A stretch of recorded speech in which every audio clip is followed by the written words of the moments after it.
सदगुरु कबीर साहिब से किसी भक्त ने प्रश्न पूछा है कि संसार में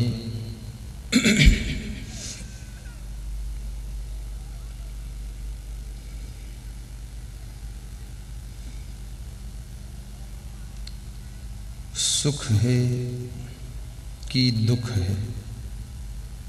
बड़ा अच्छा प्रश्न है। सुख है तो सुख कितना है, और दुख है तो दुख क्यों है, और दुख है तो दुख दूर कैसे होगा, दुख दूर करने का उपाय क्या है, और सुख है तो सुख थोड़ा क्यों है, क्या उसको बढ़ाया नहीं जा सकता है?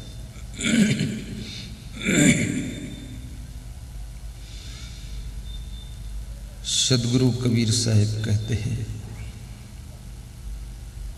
अल्प सुख दुख आदिवंता, मन भुलान मई गर्मई मनता, सुख विसराए मुक्ति कहाँ पावे, परिहरी सांच झूठ निज धावे, नैन नेह जस जरई पतंगा,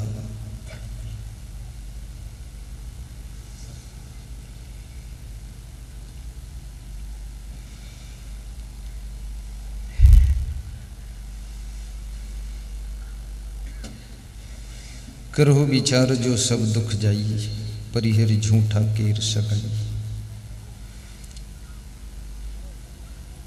लालच लागी जन्म सिराई, जरा मरण्य रायल आई, भरम का बांधा ये जग यही विधि आवे जाए,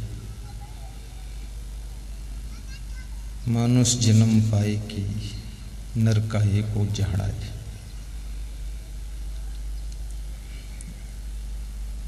बहुत मार्मिक पंक्तियां हैं। एक एक पंक्ति पर हम ध्यान को एकाग्र करेंगे।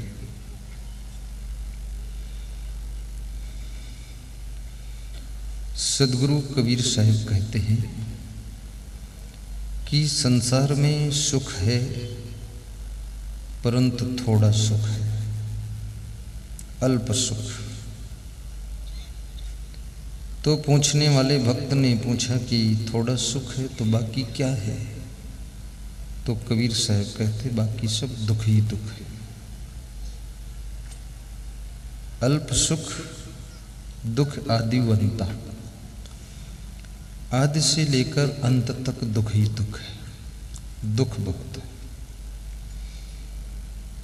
और यहाँ जितने लोग बैठे हैं, नर हो या नारी हो, इस समय कोई दुखी नहीं है, लेकिन सत्संग से जाने के बाद फिर दुख शुरू हो जाएगा। यहाँ थोड़ा भूल गया है। सब लोग ये बात सुन करके सोच रहे हैं कि तो क्या यहीं बैठा रहूं फिर सुखी रहूंगा। पर यहाँ भी ज्यादा देर बैठोगे तो यहाँ भी दुख शुरू हो जाएगा। क्यों? क्योंकि यहाँ तुम्हारा जो पुराना स्वभाव है वो शुरू हो जाएगा। यहाँ भी बीड़ी पीना शुरू कर दोगे, तम्बाकू खाना गाली देना, आलस्य करना। दुख तो अवगुणों के गर्भ से जन्म लेते हैं।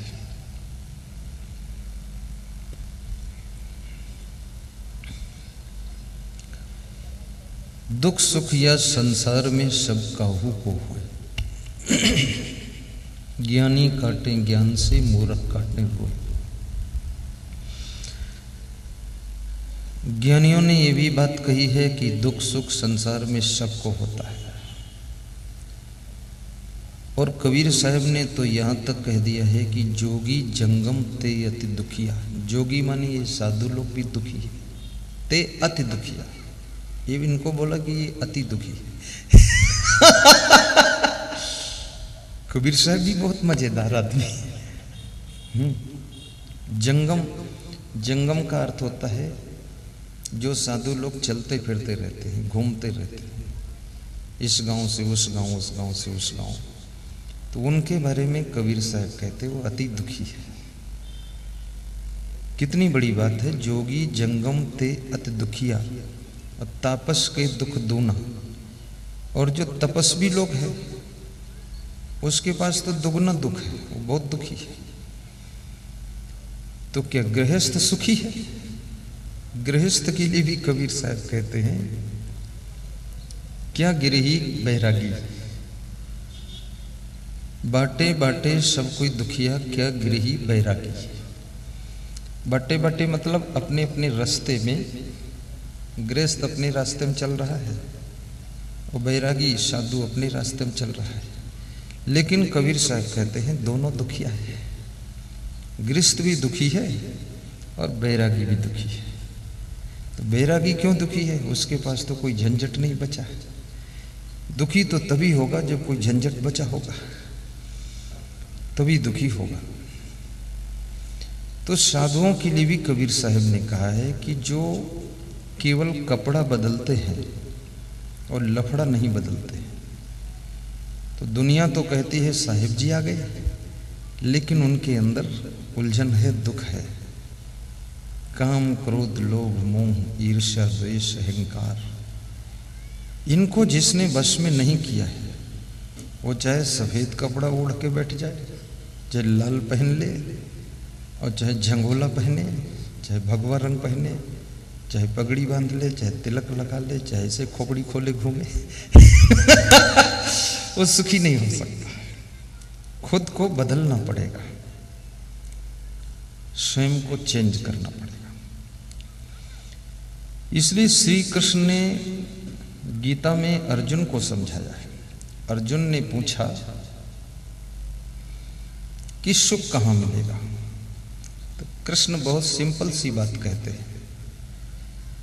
श्रीमद् भगवत गीता में 700 श्लोक है।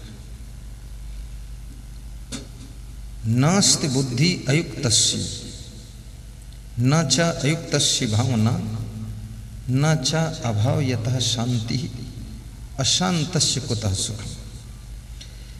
श्री कृष्ण कहते हैं जिसके पास में बुद्धि में विवेक नहीं है, यानी यथा योग्य बुद्धि नहीं है।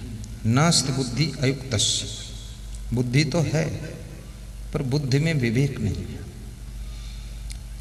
और विवेकहीन बुद्धि और विवेकवान बुद्धि में फर्क क्या होता है? जैसे दूध रखा है और दारू रखी है, और दोनों पीने में तुम स्वतंत्र हो। अब दोनों में तुमको चुनाव करना है कि दूध पीना है कि दारू पीना है। तो दूध पीने से आपकी सेहत बनेगी और दारू पीने से नशा चढ़ेगा। अभी होली आ रही है, दारू पीने का पर्व है बहुत लोग इसमें दारू पीने की तैयारी करके बैठे हैं कि दमादम मस्त कलंदर और दारू में मेरा पहला नंबर।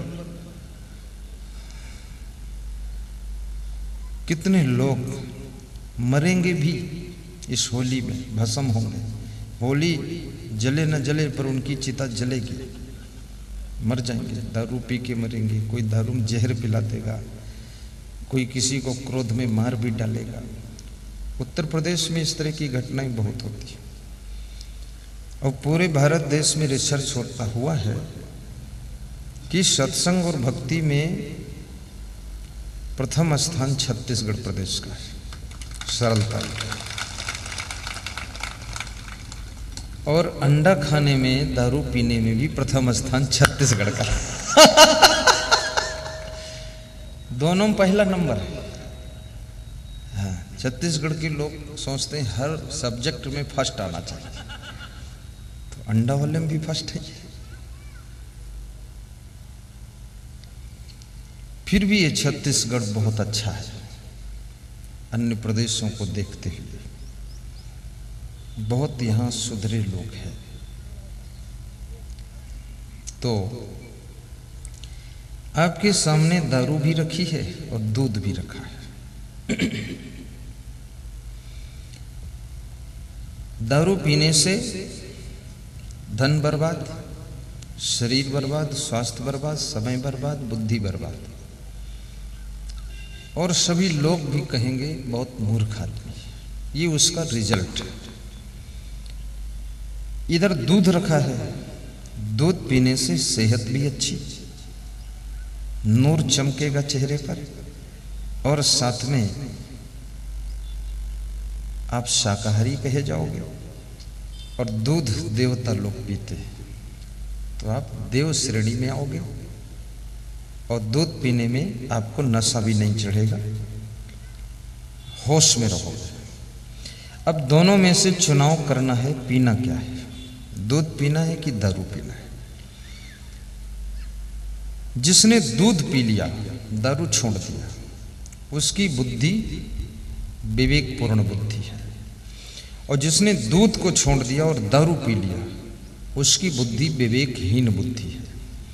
और विवेकहीन बुद्धि और विवेकवान बुद्धि में अंतर ये होता है, विवेकपूर्ण बुद्धि जलता हुआ दीपक है, और विवेकहीन बुद्धि बुझा हुआ दीपक है। बुझे हुए दीपक को भी दीपक कहा जाता है, और जलते हुए दीपक को भी दीपक कहा जाता है। दीपक दोनों का नाम है, लेकिन दोनों में फर्क बहुत बड़ा है।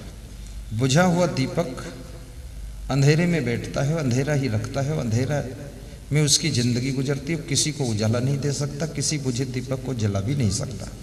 और जलता हुआ दीपक उजाला दे रहा है, और दुनिया के सभी बुझे हुए दीपकों को जलाने की सामर्थ्य भी उसके अंदर है। ये दोनों में अंतर होता है, और तुम्हें रास्ता भी बताएगा, तुम्हें कुएं में गिरने से बचा ले जाओ, जलता हुआ दीपक। तो ये विवेकपूर्ण बुद्धि जलता हुआ दीपक है, और विवेकहीन बुद्धि बुझा हुआ दीपक है। जैसे रावण के पास भी बुद्धि थी, बुद्धि चोर के पास भी होती है, चुट्टा लोगों के पास बहुत बुद्धि होती है। तुम्हारे पास उतनी बुद्धि नहीं, ना हमारे पास उतनी बुद्धि है। सामान तुम रखते हो, चुरा वो ले जाता है, और हम जान भी नहीं पाते कौन चुराया है। तो चुट्टा कितना, और चुट्टा लोगों ने बहुत कृपा किया है, हर आदमी को एक एक चाबी गले में पहनवा दिया है। क्या बात है, गले में जो माला नहीं पहनते गुरु का, वो भी एक चाबी पहने कि भैया चाबी पहनो, बचाओ माल अपना। ये चोर बुद्धि। तो रावण बुद्धिमान है, इसलिए रावण को विद्वान भी कहा गया। चारों वेदों का उसने अध्ययन किया था, और वेदों की व्याख्या भी लिखी थी। वेद पढ़ना बुरा नहीं, और वेद की व्याख्या करना बुरा नहीं। खीर बनाना बुरा नहीं है, लेकिन तुमने खीर बनाया है, और वो खीर दूसरे लोग खा रहे हैं, पर तुम क्या खा रहे हो? खीर खाया तुमने कि नहीं खाया? तुमने नहीं खाया। तुमने क्या खाया? तुमने मांस मछली खाया जाकर। तो रावण ने वेदों की व्याख्या किया, उस व्याख्या को पढ़ करके दूसरे लोगों ने अपना कल्याण किया, लेकिन रावण ने उस व्याख्या को अपनी जिंदगी में नहीं उतारा। तो रावण जो है इधर उधर में जिंदगी चली गई। लंका का एक रावण पूरे भारत देश में तहलका मचा दिया था। आजकल तो गांव-गांव में रावण है, घर-घर में रावण है। बाप का स्वभाव राम जैसा है, बेटा रावण जैसा है। पत्नी सीता जैसी है और पति रावण जैसा है। आजकल तो उल्टे पलटे जोड़े बन गए। कल मेरे पास एक फोन आया यूपी से। 2 महीने से प्रयास कर रही थी एक माता जी बात करने की। मैं माताओं बहनों से बहुत कम बात करता हूँ। बहुत ही ज़्यादा कोई बहुत परेशान हो गया हो तो भले, और पुरुषों से भी ज़्यादा लंबी बात नहीं करता हूँ। मोबाइल में अधिक बात करने से स्मरण शक्ति कम हो जाती है। ये सबसे बड़ा घाटे का सौदा है। मोबाइल में ज़्यादा बात करने से आदमी का स्वभाव भी चिड़चिड़ा हो जाता है। इसलिए मोबाइल से जितना बच पाओ तो बचो बात करने में। तो ये माता जी रोने लगी। तो हमने कहा क्या है? बोले 10 मिनट मेरी बात सुन सकते हो, मैं दुखी बहुत हूँ। हमने कहा 5 मिनट सुन सकता हूँ। तो उन्होंने सुनाना शुरू किया तो 29 मिनट सुनाया। तो मैंने कही तो यार लंबा पड़ गया। तो मैं थोड़ा विश्राम करना चाहता था गाड़ी में, तो विश्राम तो भंग हो गया, बात बहुत लंबी हो गई। 29 मिनट 16 सेकंड उनकी बात में सुनता रहा और वो रोती रही, सुनाती रही, बताती रही कि मैं दुखी बहुत हूँ गुरुजी, मैं क्या करूँ, मर जाऊँ, आत्महत्या कर लूँ, मेरा पति अच्छा खासा नेता है, दूसरी औरत में फंस गया है, उसको लेकर लखनऊ गया है, वहीं पड़ा है, फ़ोन नहीं उठाता है, 20 मैसेज दे दिया है, हाय रे मैं क्या करूँ अब। तो मैंने कहा अच्छा तुम भाई अपना बता लो, फिर बताता हूँ। सब बता दिया। बोले 2 लड़के हैं, पढ़ने में तेज बहुत है, पति के मोबाइल से हमने अपने और बच्चों के मोबाइल का कनेक्शन कर दिया है, जो उसके में कुछ आता है वो मेरे में दिखता है, मैं सब उनको पकड़ चुकी हूँ, गलत है। तो हमने कहा ये तो ऐसा हो गया, तुम सीता जी हो, रावण है, ये कैसे शादी हो गई। और बहुत दुखी थी, मर जाऊंगी, क्या करूंगी। मैं तो कभी उसके यहाँ गया नहीं, न मिली थी, लेकिन यूट्यूब में प्रवचन सुनती है तो उनको दुख था। बहुत प्रयास के बाद बात हुई तो मैं फिर उठकर बैठ गया, मैं उनको समझाया। हमने कहा माता जी एक बात विचार करो, अब तुम्हारा रिश्ता तो जुड़ गया पति पत्नी का, तुम्हारे पति के पास विवेक नहीं है, तुम प्रवचन सुनती हो, विवेक है तुम्हारे पास।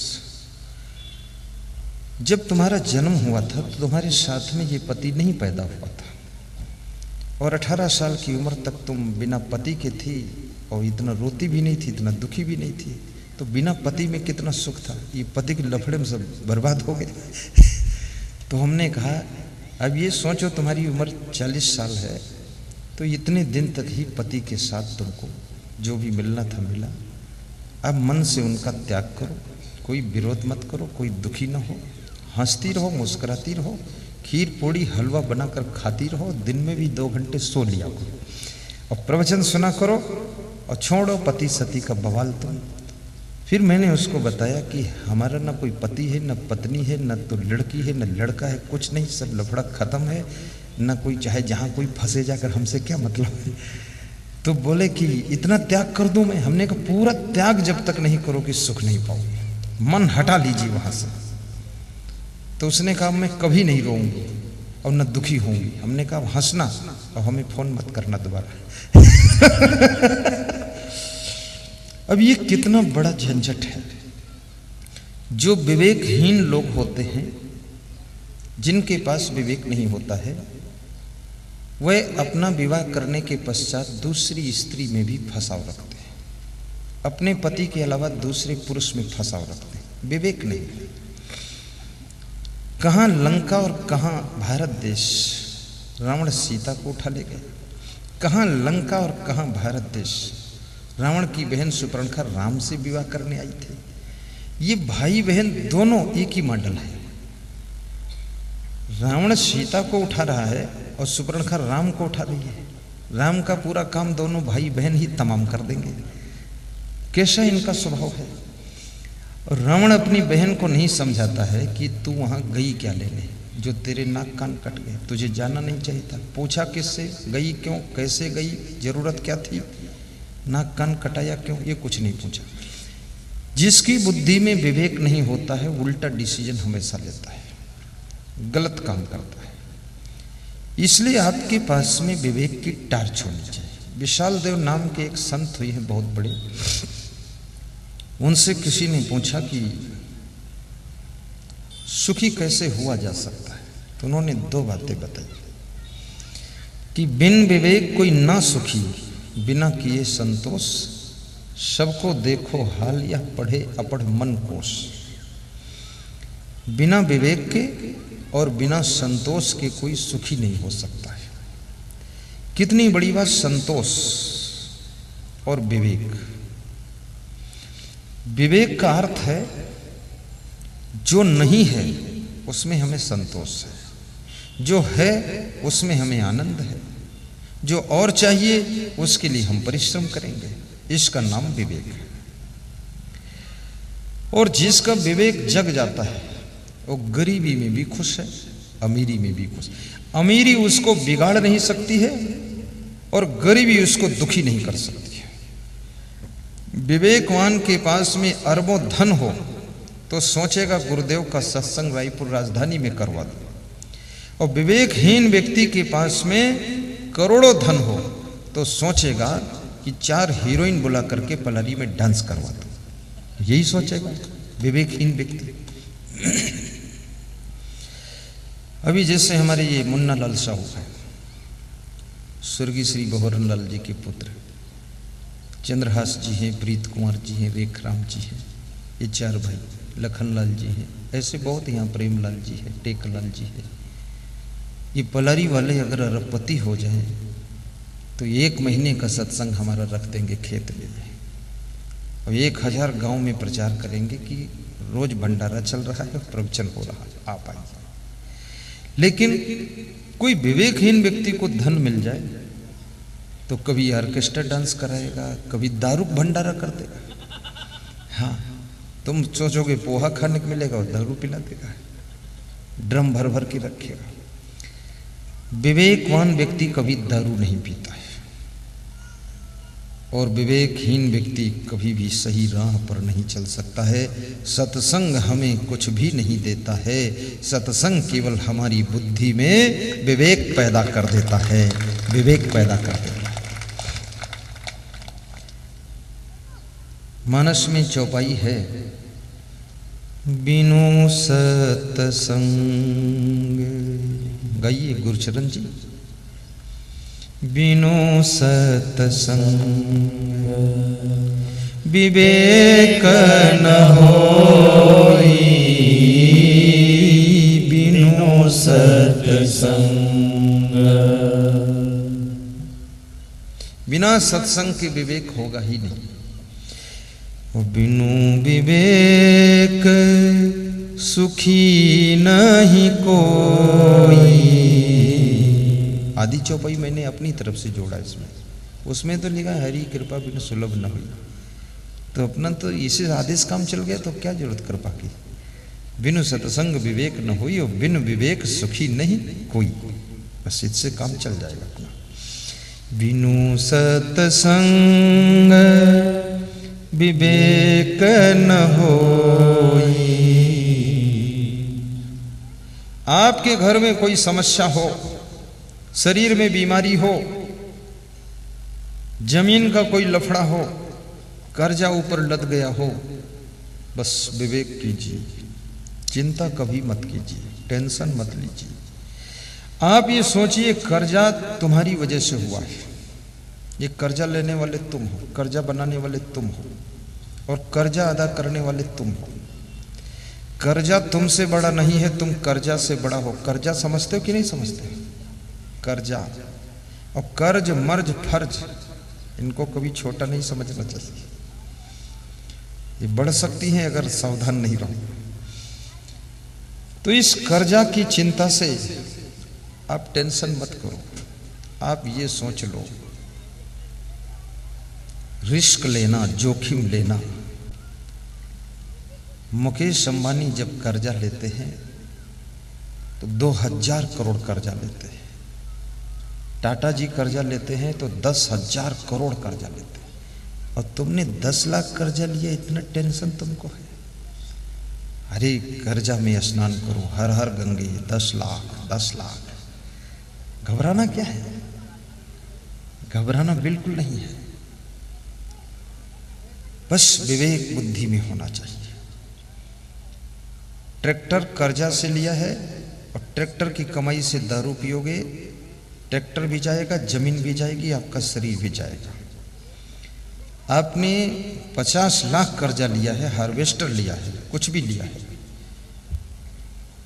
सही ढंग से उससे काम करोगे, उसकी कमाई उसी में किस्त दोगे, उसकी कमाई से मकान नहीं बनाओगे, उसकी किस्त पहले अदा करोगे, उसकी कमाई से होटल में नाश्ता भी करने नहीं जाओगे, थोड़ा चना मुरमुरा चबा कर काम चला लोगे, आलस्य बिल्कुल नहीं करोगे, पैसे का लेखा जोखा सही रखोगे, 50 लाख नहीं 50 करोड़ का कर्जा अदा हो जाएगा और तुम्हारा बेड़ा पार हो जाएगा।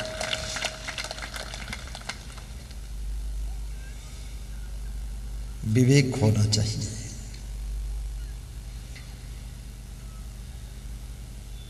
नास्त बुद्धि अयुक्तस्य, तो जिसकी बुद्धि में विवेक नहीं है, कृष्ण कहते हैं विवेकवान क्या होता है? जब तुम अपने पिता को गाली देने चलते हो, यदि विवेक है तो तुम सोचो कि नहीं मेरे पिताजी हैं, कोई बात नहीं, गलती हो गई है पिताजी से, लेकिन गाली देना हमारा धर्म नहीं है, तुम रुक जाओ। वो विवेक नहीं है तो अपने पिताजी को भी गाली दे दो। और ये विवेक सुखदाई है। विवेक जीवन की पीड़ा को खत्म करता है, आपके आंसुओं को खत्म कर देता है, आपके मन को पवित्र कर देता है। विवेक साधारण चीज नहीं, ये सत्संग से ही पैदा होता विवेक। और सत्संग बहुत कम लोग सुनते हैं। कितने लोग तो ऐसा कहते हैं, अरे साधुओं को क्या मालूम, कुछ नहीं मालूम है। पर उनको ये नहीं मालूम है साधुओं को क्या नहीं मालूम है। जो परफेक्ट साधु होता ना, उसके पास में हर ज्ञान होता है। उसको राजनीति का भी ज्ञान होता है, बिजनेस का भी ज्ञान होता है, गृहस्थी का सब ज्ञान है उसको। वो तो न जाने कितने जन्म का ट्रेंड व्यक्ति आया हुआ है। मैनेजमेंट का भी ज्ञान होता है उसको। लेकिन जब उसकी इच्छा होती है तब उस विषय पर बोलता है, और उसकी एक एक बात आपकी जिंदगी को आनंद से ओत-प्रोत करती चली जाती है। इसलिए यदि सुख चाहते हो तो यूट्यूब में भी सत्संग सुनो। नास्ति बुद्धि अयुक्तस्य न च अयुक्तस्य भावना। और जिसके पास भावना यथा योग्य नहीं, भावना ठीक नहीं, भावना में विवेक नहीं। भावना में विवेक होना जरूरी है। जैसे एक स्त्री अपने पति से कहती है, जब तक उसका पति आता नहीं है शाम को भोजन बनाकर रख देती है, खाती नहीं, भूखी बैठी रहती। लेकिन जब पति आता है तो कहती है, इतनी देर में क्यों आए, खाना है कि नहीं खाना है। इस तरह से बात करती है। प्रेम तो है, भावना अच्छी है, पर उसकी भावना में विवेक नहीं है। दूसरी स्त्री के पास में विवेक है, उसकी भावना में तो कहती है कि आपका इंतजार हम सब लोग कर रहे थे, आज आपने बहुत ज्यादा काम किया है लग रहा है, इसलिए देर हो गई है। आइए पहले भोजन कीजिए, उसके बाद बात करते हैं। अब ये देखिए, विवेकपूर्ण भावना के शब्द हैं। जब भावना अच्छी हो लेकिन उसमें विवेक यदि नहीं है तो आपकी बोलने का ढंग बिगड़ जाएगा और इसका प्रभाव बिगड़ जाएगा। इसलिए जितने लोग शादी करते ना, इनकी भावना बहुत खराब नहीं है पति पत्नी की, लेकिन विवेक नहीं है, इसलिए बोलते ऊट पटांग है। एक मुसलमान भाई मुझको मिला तो कह रहा था, मेरी पत्नी बोलती है कि खाए खोए खाई लो, नहीं भूखे मर्जी हो, अब बात कर रही जियो तो आग ही खाओ, भोजन न मिली। कहले गुरुदेव क्या आग भी खाई जाती है? हमने कहा अपनी वाइफ से कहो पहले खाना शुरू करे आग, तब बात तुम खा ले। बोले बहुत कठोर बोलती है। हमने कहा मुसलमान लोग पहली बात तो सत्संग सुनते ही नहीं, और मुसलमानों के जो मुल्ला मौलवी है वो इतना गला फाड़ फाड़ कर न जाने क्या पक्षपात की बातें बोलते हैं। और मंदिर में बस अल्लाह इल्लल्लाह उलिल्लाह, जो अड्डी खाया उगल दिया, यही बोलते रहते हैं। हाँ, कोई ज्ञान ध्यान की बात नहीं। माता पिता के रिश्ते क्या है, पति पत्नी का रिश्ता क्या है, भाई बहन को कैसे रहना है, ये कोई बोध ही नहीं, विचार ही नहीं। ये हिंदू धर्म, हिंदू भाई बहन कितने किस्मत वाले हैं। आप अगर गृहस्थ आश्रम हो तो उसको संवारने के लिए रामायण है आपके पास, गृहस्थी का हर रोल उसके अंदर है। और यदि आप ढोंग ढकोसला आडंबर पाखंड दंभ में फंस गए हैं तो उसके लिए कबीर का ज्ञान तलवार की तरह रखा हुआ है, सब पाखंड का खंड खंड कर देगा। आपके पास सारे शस्त्र। और यदि आप आत्मज्ञान चाहते हैं तो उसके लिए उपनिषद है। और यदि आप पारक ज्ञान चाहते हैं, सब ज्ञानों से ऊपर ज्ञान, तो फिर सदगुरु कबीर साहब का पारक सिद्धांत है। क्या कमी है? तुलसी की चौपाइयां, कबीर के दोहे, सूरदास के पद, मीराबाई के कीर्तन, और हमारे इस देश को हर तरफ से आनंदित कर रहे हैं ऐसे सुंदर सुंदर भजन, क्या पूछना है। मिलता है सच्चा सुख केवल गुरुदेव आपके।